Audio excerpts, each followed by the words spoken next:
despite the fact that over 2 years, the amount of personal and family harassment that we have had, and anybody who has even not got through it, I don't think anybody can imagine what this harassment means when the state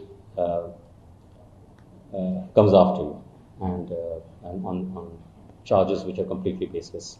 And I'm going to talk about it today. But the more reason why I came out today is because, unfortunately, due to the recent developments regarding this case, my name is all over, and which is impacting as a professional. The only thing that we earn in life is our reputation. That's the only thing that we have earned in our life. And my reputation has been smothered. My family is going through the coals, been driven through the coals. More importantly, I'm seeing what's happening to the industry, because I have my industry friends who are calling up and saying, and why should anybody be doing such projects with anybody, with the government? Because if this is what the outcome of these things going to be. And last but not the least are the 213,000 students who are out over there, who have been trained, certified, doing jobs, and their certification is now being brought into question. It is not an individual versus individual. I could have taken the beating. My family could have taken the beating. But when I look at and when I see the amount of people who are contacting me on my personal media and asking for a statement, I thought it's important that I come out, and I've never done this before, so I would love to take your indulgence to listen me through and pose me your questions. I'm going to strictly talk about only the project, the role that Siemens played, the role that I played, and the successful implementation of this project. Let me give you a little background of this project. What's the reason of these projects? The reason of this project is twofold. One is industry downwards, the country downwards, state downwards, and there is a company upwards. What's the benefit for the company? Why would a company do such a project?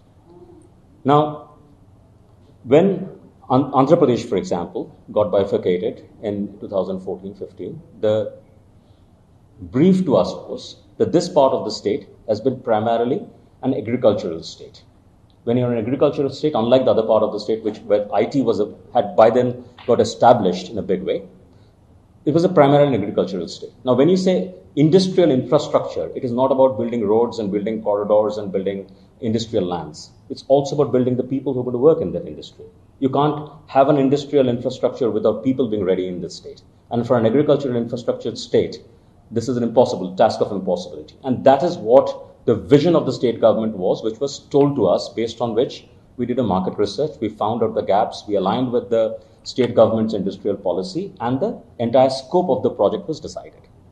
Based on this decision of the scope of the project, this project was designed to not just address the high end of the engineering skills, but also the mid-range and the low end of the skills.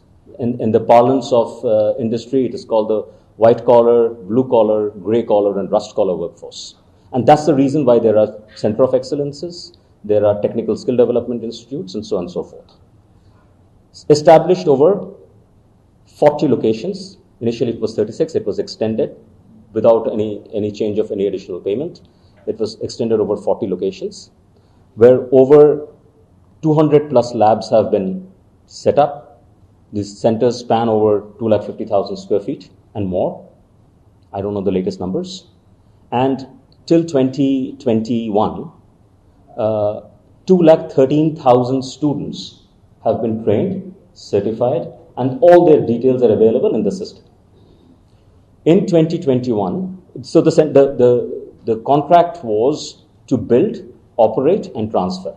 Build, then operate for 2 years, handhold for 1 year, and then transfer this at the end to the government. All of the phases has been completed. In fact, it took more than 3 years, not thanks to COVID. The center was additionally run. Handover wasn't possible. And in 2021, these centers were handed over. 40 booklets for each of these centers with complete stock register, co-signed by Design Tech, who was the system implementation for the project, with the with APSSDC representing the state government and with the center head, which is the principal of the college, have been signed and have been handed over to the government.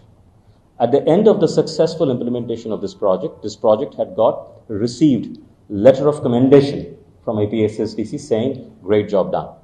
And I'm talking about 2021. On the same 2021, the letter of commendation has come from the managing director of APSSDC, not some officer. I was not in Siemens. This is my after knowledge. 2018, I left. I had no understanding of what was happening.